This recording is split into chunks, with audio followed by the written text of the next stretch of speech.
cut. We put them on a wish list, and we let the council members see that as well as the budget that's presented. And then the budget is there for the council members, and they spend an entire month meeting.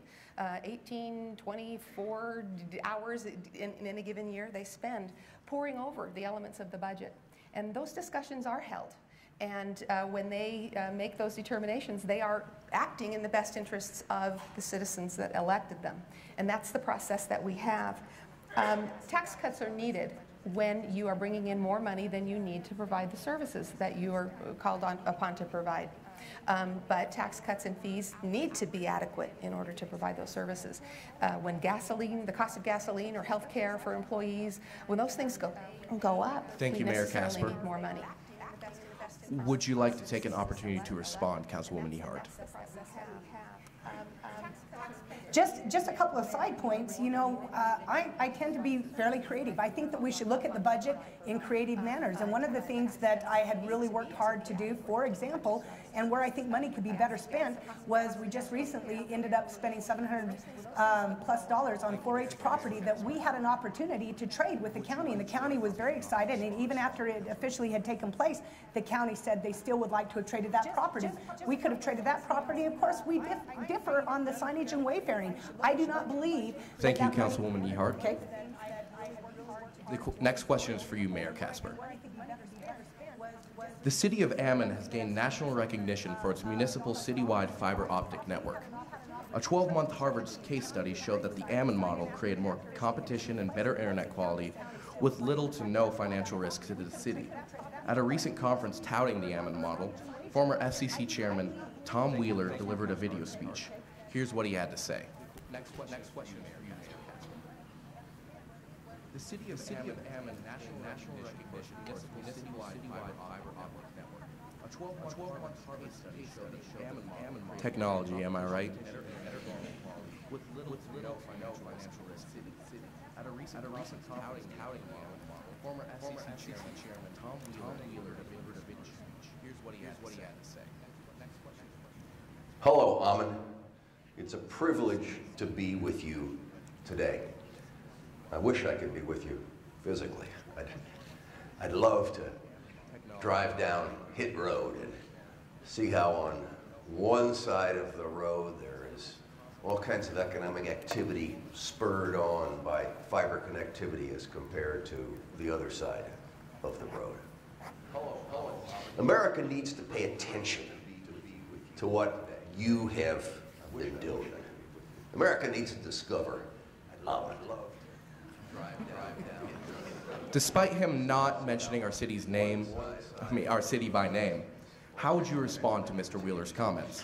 Where is Idaho Falls currently when it comes to fiber connectivity, and where would you want to see us heading in the future?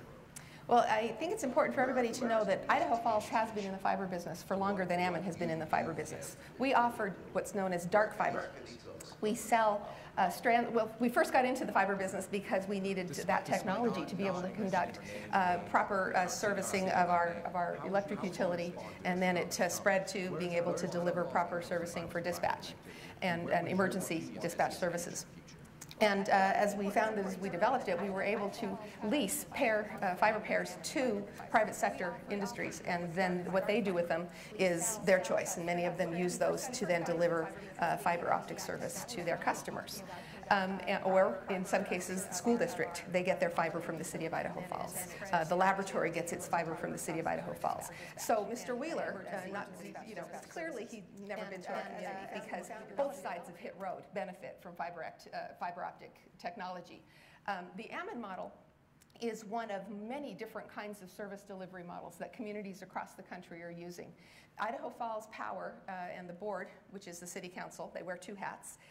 Wearing the hat of board members for Idaho Falls Power, last year they commissioned a study of community fiber and how Idaho Falls could maybe think about transitioning from dark fiber lease to business to lit fiber to the home.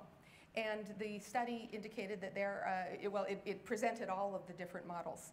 And the Ammon model is a little bit risky in that if you start to compete with the private sector within your own community, you do run the risk of lawsuits. And we have been told that we stand a very good chance of being sued if we tried something like that. But something else that's interesting is that the Ammon model is an opt-in model. And so households opt into it by paying. And one of the things that we have found through that study is that there's something out there known as the digital divide, where communities can be distinguished by neighborhoods that can afford fiber and neighborhoods that can't. Thank you, Mayor Something to think Casper. about. The question is now yours, Councilwoman Ehart. You know, this is something that we've addressed before, and I've addressed it before, and certainly there's a lot of truth in some of the things that Mayor Casper shared, but that's looking back at where we were. We're always moving forward. And the thing that I've long admired about Ammon, and I've wanted to have these discussions, is Ammon's moving forward. And they're out there trying to do new things and make things happen. And it's exciting. And when you talk about driving down the side of Hit Road and looking at what's happening, half the time you have to remember the perception is reality. And right now, that side's booming. You cannot deny that Ammon is booming, and they're booming in business. And part of that, no doubt, is the attraction that you have with the fiber model. And the opt-in model, as I think about it, we should be looking at all things. And we should not be scared about potential lawsuits, because Ammon is moving forward. I have long advocated that we have more talks with Ammon, that we have more talks with the county, but we're being prevented from having those discussions that we as the council should be having, council to council, council with county, engaged in these discussions to see what direction would be best suited for Idaho Falls. And you know, the other thing that we have to remember, even as we try to make the best decisions for the citizens of Idaho Falls, that government should not be picking the winners and losers. And so as government is out there and they're offering options, you know, government's biggest responsibility is to get out of the way of private business and allow businesses to do, and even private individuals to do those things that they want to do as best as they possibly can. So I just would like to see Idaho Falls and Ammon basically have more discussions. I don't want to see Ammon envy. I think that right now they're doing a fantastic thing, and we need to look to Ammon as a possible model for things that Idaho Falls can be doing. There's nothing wrong with following Little Ammon. They've done a fantastic job. We should just acknowledge it. Thank you, Councilwoman Ehart. Mayor Casper, would you like to take the time to respond? If I could, I'll just mention a couple things. One, the city did hold listening posts earlier this year to invite community members to come in and share their views on fiber. And so there's an effort being made to ensure that the community is part of the dialogue. Secondly, nothing is preventing the City of Idaho Falls board members for Idaho Falls Power from having that conversation. We just simply haven't delved into it so much, but if there's a council member or a board member who wants to have those conversations, they can make those needs known, or that desire known, and then that can be scheduled to come up earlier. Thank you, Mayor Casper. The next question is for you, Councilwoman Ehart.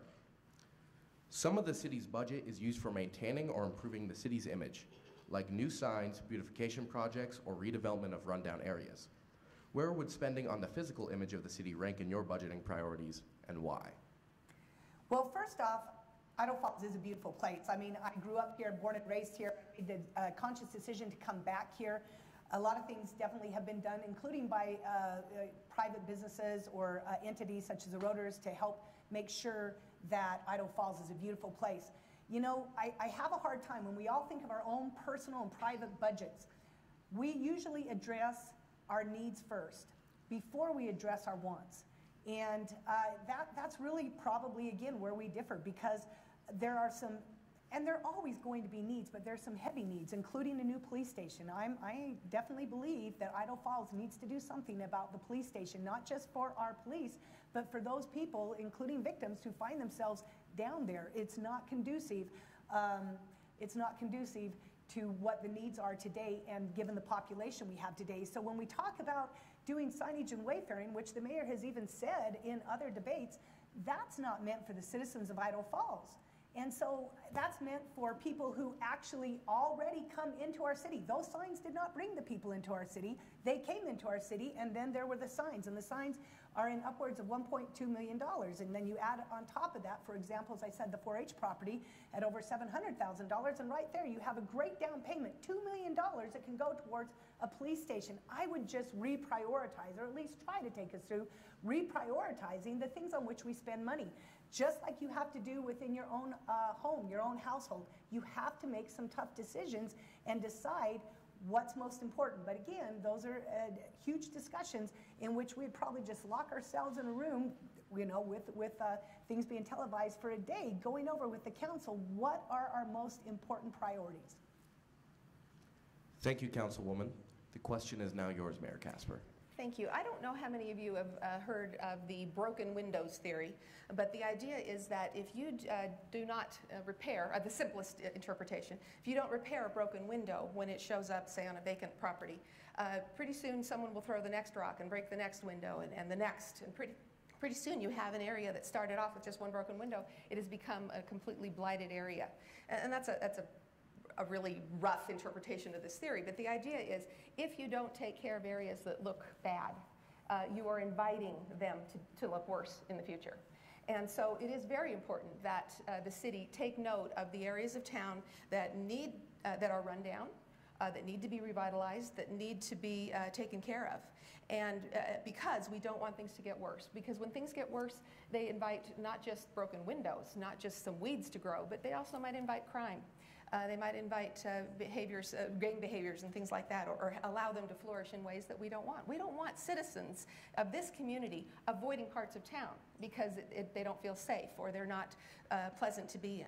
And so it does, and then extend that beyond that. If we allow certain parts of town to degenerate, the tax base also degenerates, and we end up with parts of town that end up costing us money to protect, but they don't generate money in terms of tax revenue. We have to keep the city looking good. We have to pay attention to these things. Signage and wayfinding is perhaps to some a beautification type of an initiative, but other things, planting flowers, mowing the lawns, having the city look attractive, those are parts of those are things you do in order to keep the value up. As far as revitalization, we've talked about that in the previous debate. That is something that's a high priority for me. I've identified that First Street needs a little bit of TLC, parts of Northgate Mile need a little bit of TLC, and we have just applied for a very large grant that we hope will come in and allow us to do some study. Thank you, Mayor Casper. Would you like time to respond, Councilwoman? Absolutely. One of the key points that she brought up was a broken window theory, and you know, it's interesting that I was one of the key council members who had been pushing for the last couple of years and working behind the scenes to make sure that we enforce our codes, because it's our codes that are, those are the ordinances that allow us to keep neighborhoods looking good and keep the windows from being broken. And so I absolutely am one of those people to believe if you're going to have an ordinance, by gosh, let's enforce it. Otherwise, why have the ordinance? And so I think that that's completely different than prioritizing our wants versus needs when we're spending money. Thank you, Councilwoman. This next question begins with you, Mayor Casper. Okay. Idaho Falls has long been an innovative and forward-thinking city when it comes to power generation. With the INL's current work on small modular reactor technology, Idaho Falls may have another opportunity to position itself on the cutting edge of power innovation. How do you envision the future of Idaho Falls Power? And as mayor, how would you leverage our energy opportunities to create jobs and keep our power costs low? This is a really fun question. Idaho Falls Power is a source of great pride for our community. It allows us, the good management there and the investment that has come from previous generations of elected officials, the investment in those 4 power generating facilities along the Snake River have allowed us to have one of the lowest power rates in the nation. Even in a bad water year, when the water doesn't flow as plentifully down the river, we still are able to maintain low power rates because we have some excellent management and excellent employees at Idaho Falls Power. It is definitely something that I want everybody who is an Idaho Falls resident to sit up and feel proud about. We're going to protect that going forward by making sure that we have a board of directors that's well trained, that we have that we only hire and maintain the best employees there. Sometimes that costs a little bit of money for us to get the best and the brightest, but it's definitely worth that investment. As far as the investment that Idaho Falls Power is making along with other utilities, I can't remember how many now are participating in the small modular reactor project. I think it's upwards of 20-something utilities sprinkled throughout a 5-state or 7-state region are interested in the SMR project. Partly because the small modular reactors using nuclear technology are going to give us power that's green. It's not carbon emitting. It's giving us power that will be, we hope, as we move forward, affordable and able to compete on the energy market with even natural gas, which is a very popular and currently affordable means of generating power. The small modular reactor is a way that we can be part of the future, and we will be the first in the world to have this technology, and that will afford us all kinds of opportunity for training others who will come to visit, and much like how Compass was the first in the region. Thank you, Mayor Casper. The question now goes to you, Councilwoman Ehart. Excellent, thank you. You know, we are absolutely blessed to live in Idaho Falls, and that those people who had gone before us had the vision to basically tap into the hydropower that we now have. Some of this happened when we think about the bonds that we just retired 2 years ago, year and a half ago. That happened, those bonds came about when I was a youth right here in Idaho Falls. Those were discussions that took place when I was growing up, and how fortunate that those decisions were made. So I absolutely embrace all things to do with Idaho Falls Power. Also, again, as a youth growing up, we've always had the site here, and it was something that I think everyone who lived in Idaho Falls just embraced because of what it meant. And you know, we used to have even more of a footprint here when the Navy was here, and doing more work here. But it's absolutely important that we stay on the cutting edge and involved in all of this. And I do give huge kudos to the mayor as far as being involved and seeing the importance of that. You know, but as we look at going forward, one of the things that I said when I was first elected to the council, coming from kind of more of that conservative background, people would tell me, oh, you know, you got to run the city like a business. And so ironically, one of the first things that I realized as I was assigned as a liaison to Idaho Falls Power is that we are looking at people that are very specialized. And there aren't that many people throughout the United States that do what our director, Jackie Flowers, and even her assistant, Bear Prairie, do. These are some very specialized and unique skill sets that we do have to work to keep. And so when it came time to look at giving the two of these raises, I was in whole support of doing that, because the alternative was not going to be good for Idaho Falls. And so I will continue to do those things that keep us at the forefront, using the natural resources we have and protecting the natural resources that we have, and making sure as much as possible we are absolutely involved with the INL. What a blessing it is to have them here in Idaho Falls with us. Thank you, Councilwoman Ehart. Mayor Casper, would you like the time to respond? If I could just very quickly point out, in the question, it talks about the INL's current work on small modular reactor technology. I just want to point out that the NuScale SMR that we're looking at was developed not at the INL, but by others in another part of the country. But INL is very, very supportive. So I just want to make sure that there's understanding amongst audience members that the NuScale technology wasn't developed at the INL, but that they are a big part of this bringing forward next generation, next generation nuclear technology. This next question is for you, Councilwoman Ehart. Imagine I am a business owner who's considering moving my operations to Idaho Falls. What would you say to convince me that your city is a place for me? What benefits would my businesses have in Idaho Falls that I might not have elsewhere? And what could you do as mayor to give my business opportunities to succeed?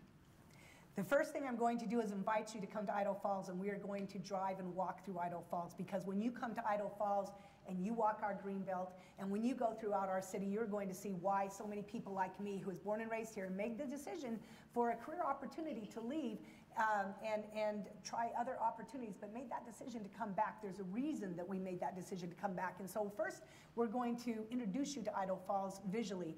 Then what we're going to do is we're going to introduce you to the people of Idaho Falls. People have long talked about the quality of life in Idaho Falls, and basically it's based on those things that the government can offer. I have long said the quality of life in Idaho Falls is based on that which the people can offer. We have a unique set of people here, and if you, as a business owner, have a family, and if you have children, one of the main things I'm going to show you and help you to understand is you will not be able to find a better place on the face of this earth to raise a family, to be able to bring your children, to feel safe, to be able to raise them with the principles that I believe this country was founded, and to be able to put them in an environment where they will be able to learn. You know, sometimes I think we get a bad rap for education, but we have fantastic educators, some of whom are right here at Compass Academy. Many of the things that happen in Idaho Falls are on the cusp of innovative and leading out on ideas that are going to help change the direction that we take in approaching education. And we also have BYUI just down the road that's doing the very same thing and changing the way we think about how we have for years and years and years approached education in such an archaic manner. I am going to show you these things, and then we're going to sit down and we're going to say, how quickly can you make it here at Idaho Falls? Because you are going to want to be here. Thank you, Councilwoman. The question now goes to you, Mayor Casper. Well, there are a lot of things that I would say to a business that was considering relocating to Idaho Falls. First thing I'd want to point out to them is our low utility rates, right? Our power rates are low, our water and sewer rates are low, our development costs are low. Those fees that you pay to construct and get pay the permits and such don't cost as much in Idaho Falls as they do in other parts of eastern Idaho. I would also point out that the tax rates, which have been a subject of a lot of conversation in this campaign, the tax rates in Idaho Falls are lower than the ones you're going to find in Pocatello, they're lower than the rates you're going to find in Rigby, they're lower than the rates you're going to find in Blackfoot. And then when you factor in the utilities, the effective cost of doing business in Idaho Falls is lower than Ammon as well as Rexburg. So I would say Idaho Falls is a great choice for those reasons, because the dollars you lay out are going to be competitive or better here. I would also point out that the work that we've done to strengthen our fire department has given us the opportunity to move from what is known as an ISO 3 rating to an ISO 2 rating. There are only 2 cities in all of Idaho that have an ISO 2 rating, Idaho Falls and Meridian. This allows us to have lower fire insurance rates, and so those costs are going to be lower for businesses coming in. I will tell you too that as a future business owner, you will have the opportunity to work with our fire department and the fire inspector to make sure that we're doing all we can to make sure that your building is safe, that your rates are going to be lower that way. When it comes to economic development and growth opportunities, we also have an economic development coordinator who works for the city, who is there to help you with questions, with problems, and help you work through the system, almost as your personal navigator, so that we can have that one-stop shopping for businesses that need to interact with the city. I will tell you that if you have problems, our doors are open and we'll be able to help solve those problems. I will also point out that we as a city stand ready to help hook you into resources that are available to help you develop. Thank you, Mayor. Councilwoman Ehart, would you like the opportunity to respond? Absolutely. You know, as you noticed, I didn't mention anything about the cost of living or taxes, because I believe that that can be a detriment in attracting businesses here. And one of the things that I'm very concerned about moving forward is that as businesses are looking to locate in this area, that they can continue to locate in the county or in Ammon and enjoy every amenity that Idaho Falls has to offer without paying for them. So that's why I took the more emotional approach, and hopefully as we continue in the future, if I'm the person that you choose to elect, we're going to have those tax discussions and see if we can do more things. Thank you, Councilwoman You Ehart. bet. The next question is for you, Mayor Casper. As we ask citizens about issues that matter to them, some express concerns about our community losing its identity as we grow. In your view, what is our city's identity, and how would you go about preserving the qualities that residents love about Idaho Falls? That's an interesting question. I don't know if I've ever thought about our identity, but I think that my interpretation of that would be something along the lines of the fact that Idaho Falls, by virtue of the fact that it's been home to the INL and has given birth to the nuclear Navy's programs over the years, and so much development that's made our nuclear Navy possible happened here. We have always sort of been at the cutting edge for many decades of things that serve our nation and that are innovative. And I think maybe innovation should be part of our middle name, or part of the identity that we hold as a city. I do think that this is interesting. We also have a heritage. We have a heritage that needs to be preserved, as the question talks about preserving. And just looking at Totfus Park and the story there, or Cape Curley, you know, the namesake of another park. We need to keep, last year, two years ago, we celebrated the sesquicentennial, which is the 150th anniversary of the city of Idaho Falls. And that gave us an opportunity to celebrate a lot of those elements of our heritage. And we had celebrations one a month for several months. And one of my favorite things was in the concluding month. I believe it was in October of 2015. We had a storytelling night at the Museum of Idaho. And we invited people to come in and share their memories, their stories of Idaho Falls. And it was heartwarming and remarkable to see some residents bring in photographs and talk about catching frogs on Crow Creek, which now is pretty much paved over with housing and subdivisions and people's backyards, or it's been piped under. But it was just interesting to hear those stories, and those are things that, with the help of the Museum of Idaho, that has a beautiful Idaho section to it, we are able to maybe be innovators for the future. That's a part of our heritage, but also preserve the pioneer aspect of our heritage too. I think we have the ability to do both. Thank you, Mayor Casper. The question now goes to you, Councilwoman Ehart. If you want to know about the heritage of Idaho Falls, then I am the person to ask. Somebody that was born and raised here and had grown up here and had learned about the heritage of Idaho Falls. I will tell you briefly, Idaho Falls is a God-fearing, flag-waving, patriotic, pioneer-loving, love this country kind of people. That's the kind of person that I am. That's how I was raised. That's what we are. When I talk about quality of life, again, I'm not talking about the things that government can do for us. I'm talking about the quality of people by whom we're surrounded on a daily basis. People that embrace values that seem old-fashioned to other people. If you were to take Idaho Falls and put it somewhere back east, I'm sure we would not be accepted quite like we are here in our own special, unique area of the country. But what makes us special, again, is we are, without a doubt, a group of people that we love this country. We believe in patriotism. We believe in God, family, and country. And that's the kind of person that I was raised as. That's who we are. Thank you, Councilwoman Ehart. Mayor Casper, would you like 30 seconds to respond? Well, I wanted to add something, and that is I didn't address the portion of the question that talked about those who are expressing concern about growth. I think that one of the elements of growth that some people don't think about when they worry about us getting too big or unwieldy, or will we lose our small town identity. One thing to remember is that as we grow, we create jobs and that allow our kids to stick around. If we want our community's heritage to be personal, we need to keep our kids here and not send them away for educational opportunities and not send them away for those great jobs. So when we grow, we create that opportunity to keep kids home. Thank you, Mayor Casper. The next question is for you, Councilwoman Ehart.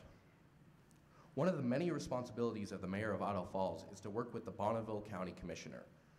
What is one specific issue you could anticipate as a potential conflict of interest between the city and the county, and what would you do to fight for the city's interests while maintaining a positive relationship between the offices of Mayor and County Commissioner?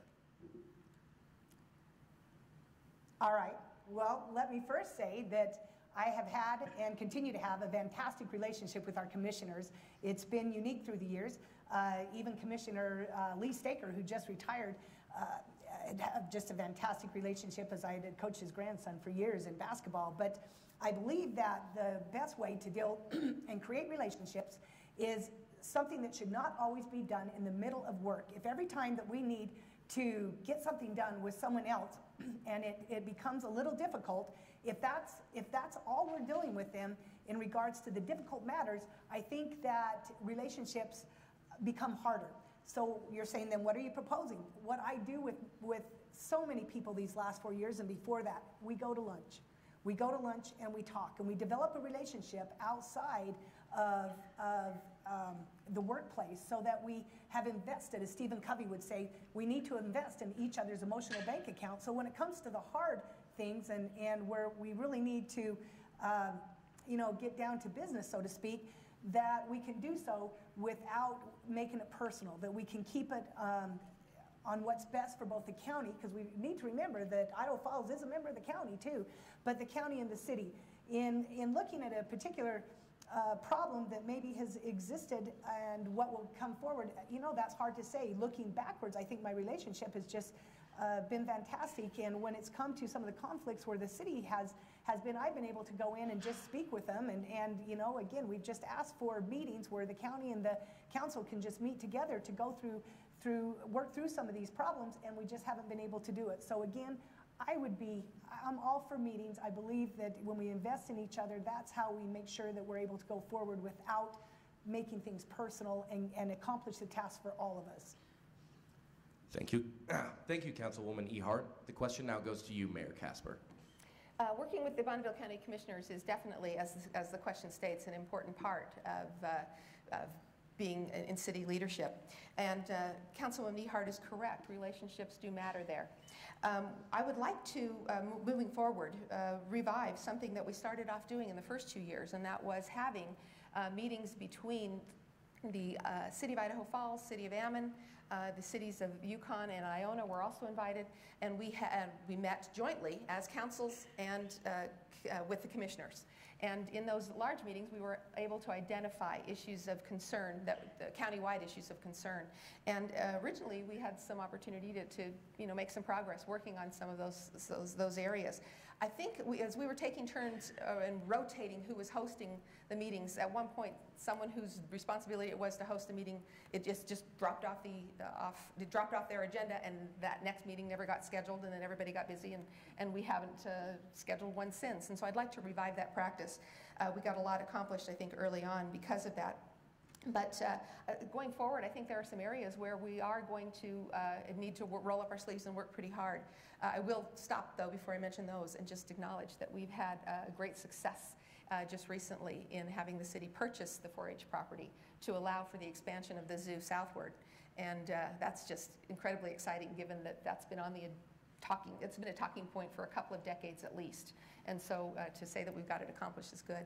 Moving forward, I think that we're going to see that a discussion about dispatch, which is the 911 center, and how that is to be managed and funded and properly staffed, may be an interesting discussion that will take both sides giving a little bit. I also think that discussion of courts and the administration and management of the courts and how much each entity contributes will also be an area where there will be some differences of opinion that we'll have to work on. Thank you, Mayor Casper. Councilwoman Ehart, would you like 30 seconds to respond? Absolutely. Looking at some of the things that have happened recently as in April, we've had our commissioners asking, Commissioner Roger Christensen asking that we schedule these meetings with the council and with the county, and these meetings were basically denied. And as Roger Christensen was asking for these, he even started including all the council in the emails. We even had a separate meeting then scheduled with the council that ended up getting canceled by the mayor. We need to have these meetings. They are important to have communication going forward. Thank you, Councilwoman Ehart. Mayor Casper, the next question is for you. Okay. Political action committees, such as Businesses for Growth, are highly influential on a national scale, but have not traditionally played a large part in our local elections. Obviously, this has not been the case during this race. Do you believe political action committees or PACs have a place in our community, or do you see them as more beneficial or harmful to local nonpartisan politics? Political action committees exist because Americans have free speech. We can spend our money and say and promote our ideas. And that's an incredibly important facet or element of being an American. It's something that is worth fighting for. And I think that political action committees, though they have not played a large role locally, don't have to be conceived of as being something that we fear or worry about. What we do have to fear or worry about is inaccurate messaging, especially in this day and age when we don't just have one television station or one newspaper to look to for our source of information, but now we have instantaneous communication that goes out on a variety of platforms all at once. And if you have messaging that is disingenuous or inaccurate or malicious, then you create an atmosphere that is not conducive to a healthy community dialogue. That's what we have to worry about, our political action committees that don't have the community's interests in mind. Now, can we control for that if we believe it's free speech? The answer is no. So what we have to do is gear ourselves up to be super citizens. We have to encourage our kids to do well in social studies and to care and understand what their local institutions are about and how they really work. We have to teach ourselves to strive to get our information from a variety of sources so that we're not just believing one or two information streams that come to us and being persuadable and gullible that way.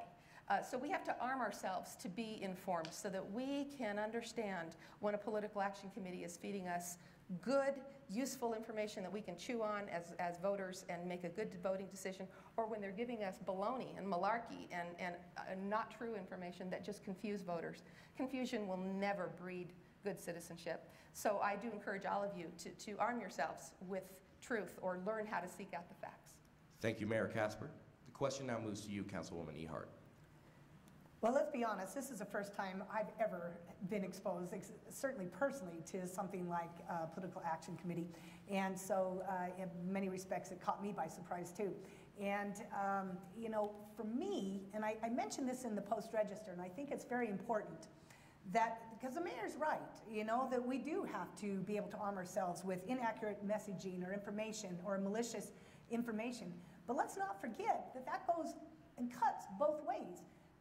You know, I can't help but at times feel a little bit of a victim of our local Post-Register with the news source that goes to everybody every day. And as I open that news source and I see things being written about me that I know absolutely are inaccurate and are not factual, and some of the malicious you know, mean things that are said, that's not easy. And so not only do we have to arm ourselves, but we have to have a means by which we can question the things that are being said by all news sources. And so that's why I said in the paper, in a recent article that Mr. Clark had written, when he was asking me about this, I said, you know, I cannot control the messaging of the PAC or of the Post-Register, or even of the mayor's campaign. All I can do is control my own messaging. And so even in the light of the PAC, which, as most people would probably say, well, then that was now put there to benefit Councilwoman Ehart. No, it wasn't. It was put there in the first place when there were 5 people running for mayor. And so I have just tried to forge forward, just like on a basketball court. You have your game plan and you move forward, and yes, you have to make some adjustments, but you have your game plan, you have your team, and you go forward, and that's what I've tried to do. Thank you, Councilwoman Ehart. Mayor Casper, would you like 30 seconds to respond? I would. I would like to express my disappointment that my opponent didn't take this opportunity to denounce the tactics and the untruths that the Political Action Committee that is clearly supporting her, whether she doesn't control it, but that they clearly are supporting her, and she didn't take this opportunity to denounce that kind of behavior. It hasn't been helpful. And in many cases, some of the confusion and misinformation that's been put out has actually detracted from the hard work and efforts of her fellow council members. We have an outstanding city council that has worked hard. Thank you, Mayor Casper. The next question is for you, Councilwoman Ehart. The Human Rights Campaign's Municipal Equality Index examines how inclusive municipal laws, policies, and services are of LGBTQ people who live and work there. In the 2017 index, city scores ranged anywhere from over 100 out of 100 in cities like San Diego, Los Angeles, and New York, to lower scores like 23 in Montgomery, Alabama, or 18 in Jackson, Wyoming. Idaho Falls received a middling equality index score of 41 out of 100, compared to the higher in-state scores of 71 in Boise and 75 in Pocatello. What opportunities do you see to make Idaho Falls more inclusive? And what would you do as mayor to ensure that every community member, no matter sexuality, religion, or ethnicity, feels welcomed and valued? Well, first let me say, because this was a point of emphasis, it seemed like, not this, but this general conversation 4 years ago. And again, I need to stress that what's important to me is that our First Amendment rights to freedom of religion and freedom of speech are protected. I've had multiple conversations with our police force to ask, have we had any reported incidents where members of our LGBT community in Idaho Falls have basically had some crime or something reported that has not worked in their favor, and we have not received that. And so this municipal equality index is something that had come forward our first year on the council, and I remember writing a long letter saying that because they wanted to know and they wanted a response, and I wrote a letter to the mayor and I wrote a letter to the council, and I said, you know, if we're going to take the time to respond to this, then I would hope that we take the time to respond to those entities that are also concerned about our religious freedoms, and such as Alliance Defending Freedom and Focus on the Family and Family Research Council, because they too would like to know where we are in regards to protecting our religious freedoms. So as soon as we open the door up to looking at one entity and are we being protective of it, I think the bigger question and the more important question is the city of Idaho Falls protecting the rights of the members of the city of Idaho Falls? That should be the most important question on our mind. As soon as we start breaking ourselves into these small little groups, then what happens is we become divided. And I do not want the city of Idaho Falls to become divided. I want to see us unite, where everyone, including the LGBT community, is accepted and protected equally to everyone else. Thank you, Councilwoman Ehart. The question is now yours, Mayor Casper. Thank you very much. As many of you know, especially the students who've done the research for this question, the City of Idaho Falls did, 4 years ago, pass some anti-discrimination legislation or an ordinance. And that ordinance did prevent discrimination in terms of employment and in terms of residency or housing for members, or not members, but for LGBTQ persons. There's a third leg that many people talk about, and that is the public accommodations piece, where you can't be discriminated against in terms of getting service in the public, and that element was not included in that ordinance. Some cities in Idaho have passed ordinances that are more inclusive than ours, but we do have at least those two pieces in terms of employment and residency or housing. And so so that accounts for why we have the score that we have on that municipality, I forgot the name of it now, the index. Every year that index comes across my desk, and I'm invited to fill it out and to elaborate on how we can improve our score. Another element that does help us to have some points in that index is that we do, as a city, not discriminate in any way based upon somebody's sexuality. And so that helps us as well have a higher score. What can we do to ensure that this inclusivity increases? It would require, according to this particular score, this index program, it would require that we have an LGBTQ advocate that the city hires or appoints to help counsel and bring out services and things to help those individuals to not feel so discriminated against or potentially feel discriminated against. And those are steps that I don't think that the council is ready to take, to pay for that kind of an advocate within the city. That's just one example of what they're looking for with that particular index. But the idea of shining a light on what we Thank you, Mayor Casper. is important. Would you like to take the opportunity to respond, Councilwoman Ehart? Absolutely. Just briefly, you know, let us not forget that I spent 15 years of my life working in Division I women's basketball, where I worked with many, many, many, many gay women. The people by whom I was mentored and trained, many of these gay women were the most successful women with whom I have ever worked, ever in my life. And theirs are not stories of discrimination and deprivation, but they're stories of triumph and success. We can go forward and be the kind of community that we need to be, making sure that we take care of everybody's freedoms. Thank you, Councilwoman Ehart. The next question is for you, Mayor Casper. Citizens are concerned and frustrated about some infrastructure and upkeep projects that are overdue or moving too slowly. There are miles of aging underground pipes, much needed repairs to a swimming pool, and the need for a new rec center, just to name a few. Of course, there will never be room in the city's budget to finish all these projects at once. As mayor, what is one infrastructure or city improvement project that you would make a priority, and what would you do to push that project forward? Thank you. I actually don't think I can answer the question the way you asked it, and that is, you're saying, what is one thing? I think we can take a dual track at a minimum. And one would be to take heed to make sure that our water rates are appropriate so that we can get to the point where we're doing that 1% a year replacement of city water pipes. That alone will help put us on a better footing for being able to repair and replace that particular kind of aging infrastructure. And separate from that, because that's on the fee side of city resources, but on the tax side, we do have to take a look at building a new police headquarters. The headquarters that we have has been identified for over a decade as being inadequate, too small, and too old to really serve the needs of our police department. We don't have proper facilities for interrogation. We don't have proper facilities for victim interviews. We don't have proper facilities for our laboratory, for our evidence storage. All of those things need we just need better space. Officers are working, you know, in really crowded conditions with in really rundown, with a rundown feel to the whole room, and it doesn't lend itself to the level of professionalism that they provide.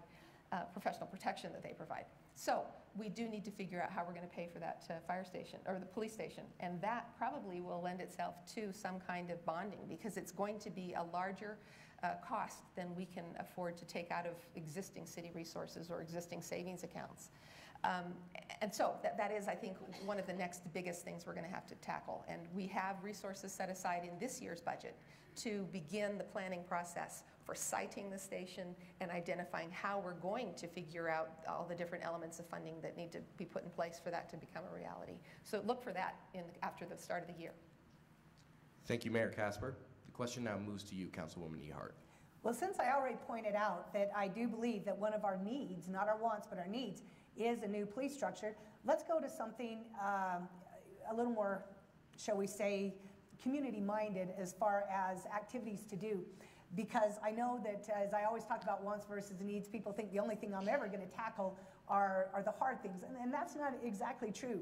As somebody who grew up in this community, as you've probably heard, I honed my basketball game playing at the rec center hours and hours, and it just, for me, what a fantastic experience. I also grew up, one of my first jobs was working at the old Elm Street pool. For any of you who remember that old Elm Street pool, right now, unfortunately, it's the parking lot of the YMCA, but it was a fantastic place to go swimming. Growing up there, having taken my swimming lessons and then working there, both as a lifeguard and water safety instructor, and then having the opportunity to manage it. I believe that we have enough of a budget in our park and rec budget. It would just be a matter of reallocating what priorities that we should have an outdoor swimming facility. And I'm not necessarily talking about a water park, because anytime you go to outdoor water facilities, it definitely costs money. And a pool is going to cost money, but gosh, we're here in Idaho Falls with 60,000 residents, and we don't have an outdoor pool. It's hard for me to understand, especially someone who spent so many of her years teaching swimming lessons and loving being at that city pool. So that would be one thing that I would absolutely try to make a priority. And as I say, try to make a priority, again, keep in mind all of these things will be coming to the council, because that's where it needs to go. The council is a policy-making board, and it needs to come before them. But it's something for which I'd push. And then the other thing that I've helped to push, because I'm an avid biker, is I'd like to see us see if we can move a little more quickly, again with reprioritizing, but some of the connecting our communities. Thank you, Councilwoman Ehart. Mayor Casper, would you like to take the opportunity to respond? Two quick thoughts. One is that an outdoor swimming pool would be lovely, but it would only serve our needs 3 to 4 months of the year. With swimming becoming a sanctioned high school sport, we need an indoor swimming facility that will allow for year-round team practice. And so if we're going to invest money in swimming, it needs to be something that will serve the greater swimming needs of the community and not just a little bit of outdoor recreation in the summer. Secondly, I'll point out that a rec center is an absolute need. I think it comes, unfortunately, in priorities level, it comes behind a police station.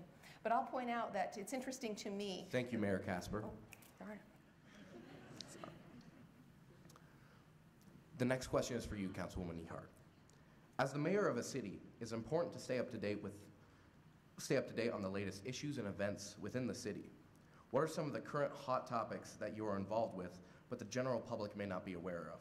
As mayor, how would you stay up to date on important issues? Well, in today's day and age, it's much easier to stay up to date on hot topics and what's happening in other cities just by virtue of our social media.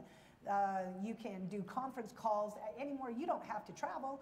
You can get on conference calls, Skype, whatever the case may be, go to meetings, and you can be part of a meeting halfway around the world. So it's, as far as staying abreast of that which is current and that which is important, I think that it's available to us right there. One of the issues on which I've been working behind the scenes, and I actually brought this up in the first one, and something that I feel very strongly about, and that's the issue and the topic of preparedness. Now, oftentimes when we hear that word, we only think in terms of families and individual preparedness, and I think we need, as a city, to look way beyond that. I believe that we need to look and work more closely with the county, as I've tried to do, in regards to preparedness for those potential catastrophes, maybe not even catastrophes, which could befall our area. Now that could happen, it could be something that we were affected by from something that happened nationally, or it could be something that happened right here in our own hometown. Now keep in mind, having the site here presents some unique problems, because no doubt by those who do us harm, I'm sure at some point we are targeted. So I believe that we, and it's something with which I've had many discussions with Jackie Flowers in our public works, in our power, because I would continue to like to see us be in a position to, which will happen with small nuclear modules in the future, but detach from the grid. What can we do with key resources that if something happened, the city would be, how long would the city be able to continue to operate and protect the city of Idaho Falls with key resources, key buildings going, and then how would we be able to assist other needs within the city? Now, as I say this also, it's very important that we interact. Thank you, Councilwoman Ehart. Okay. The question now moves to you, Mayor Casper. Let me just first point out something that I think is important for everybody to know and understand, and that is that the city and the county do have preparedness plans. If emergency or catastrophe were to strike us, we've already got people in place, teams in place, protocols in place for all of that to be taken care of. So there's no need to feel a sense of panic because you don't, because Councilwoman Ehart thinks that we need more of that kind of planning. We do have incident management plans in place. Second thing I want to tell you is that there are a whole variety of things that I think a conscientious and an active mayor needs to be aware of. The first one would be to be paying attention to legislative issues and concerns. Every year we identify the Association of Idaho Cities, its legislative committee. We work to identify 10, 20, 25 different pieces of legislation that could have an impact on cities. Everything from planning to policing to cemeteries to infrastructure to wastewater treatment to all kinds of things. We have to keep track of what's going on there. And so that's something that does require a mayor's attention. Thankfully, we have the resources for that. I did mention earlier, and I'm happy to talk to others about this offline later, but we do have to pay attention to courts and court funding. Idaho Falls is uniquely situated in that debate and that discussion that's going on statewide.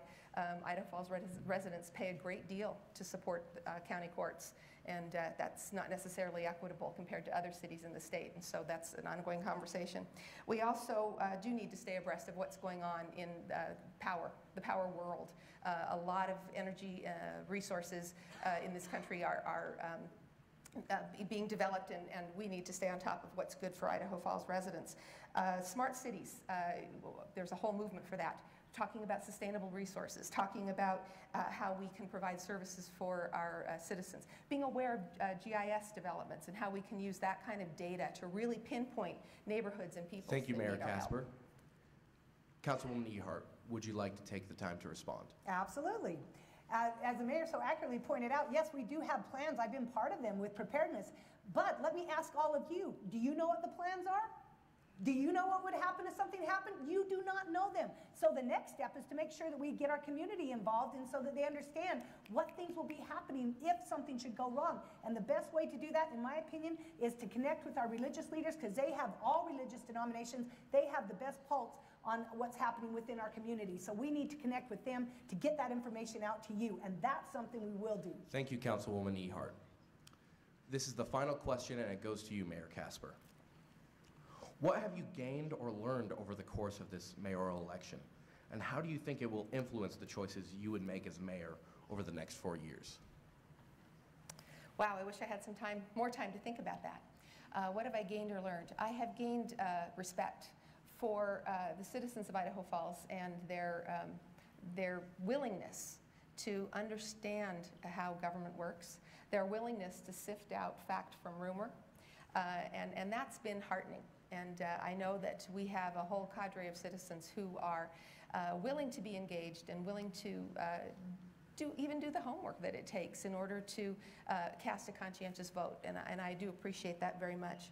And I think I've also learned that through both the citizens review process that we set up over the last 4 years, I've learned that we have a whole slew of citizens who are interested in sharing their expertise, sharing their time, and providing their input into other city processes. Not necessarily just department management, which is what we focused on before, but possibly on other things going forward, such as code enforcement or maybe the fiber issue, and other areas where we can incorporate even more citizen service.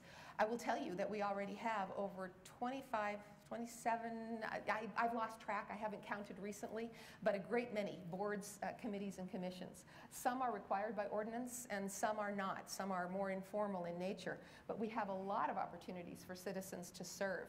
We have a lot of citizens who take the time to write in to council members who often have really insightful criticisms or suggestions and comments to make, and being able to pull them in and ask them to get to work and share what they have to make our city a better place is something that we've benefited from in the past, and I really want to pursue it in the future because this election has kind of reminded me of how many people care. That's one of the things that makes Idaho Falls tremendous, is that people care. Thank you, Mayor Casper. The question now goes to you, Councilwoman Ehart. Well, this has been quite the process. I know when we started out, certainly from my perspective, I had hoped that we would go into a runoff because I figured that would probably be the only way that I would have an opportunity to be elected. And so going through this process, you certainly learn that the process is important. Being respectful is important. You learn that people matter.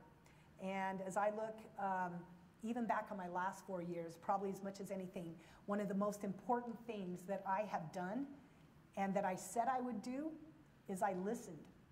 And I believe that one of the things I've been able to talk about during this election process is principles. And I've used that word a lot since the time I first ran in 2009, that I believed in principle-centered leadership. And I really do believe in that you have to know who you are, what are the things that are so important to you, that even if you have to stand alone at times, that you will stand alone because you made promises. You portrayed yourself as one person, and the people voted for you based on that. And so you made promises, and to remain principally centered is important. And I also believe that, you know, in going forward, what would help me as a mayor looking at the next 4 years is the fact that I care. And I believe in people, I believe in empowering people, and I believe that if you empower people and you engage people, that you will find the solutions that you need. I, as mayor, should not be expected to have all the solutions. I don't have all the answers. I can't be that intelligent. But what I can be good at is leadership and helping to direct us so that we can get the right answers from the right people for you. Thank you, Councilwoman Ehart. To keep the rules intact, Mayor Casper, would you like 30 seconds to respond? Hopefully it won't take 30 seconds, but I will quickly mention that I think that one can still maintain one's principles and not have to stand completely alone in doing it. This community is a principled community, and I think an effective leader is able to persuade others to be able to share the vision and the goals and not have to stand alone, because everybody in Idaho Falls that I've encountered that cares about the city government is principled. So. Thank you, Mayor Casper. That was the end of the 2017 mayoral runoff debate. Before I hand it over to our Master of Ceremonies, Olivia Owen, I would like to just remind the audience, let's not get caught up in the heat of election season. We are all Idaho Falls citizens, and we're in it together. So no matter what candidate you're supporting, I wish you a happy holidays, and I wish the two candidates a happy holidays too. So please welcome Olivia Owen.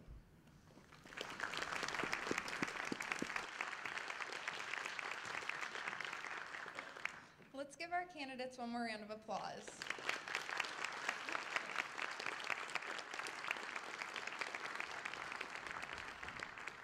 After the event, your candidates will be located in our cyber cafe where you can speak with them directly. We would now like to invite our candidates to settle into their designated areas. You guys can go. Thank you.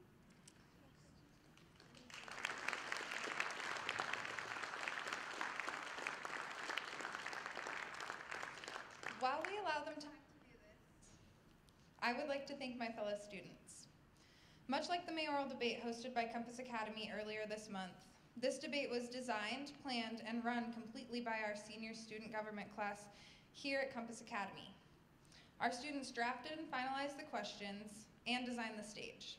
Everything down to the lights and sound was done by us, the students. Thank you for joining us tonight and supporting our school. Please remember to vote on Tuesday, December 5th. To find out where to vote, head to idahovotes.gov. We would now like to invite you to meet with our candidates in our Commons area. Have a great evening.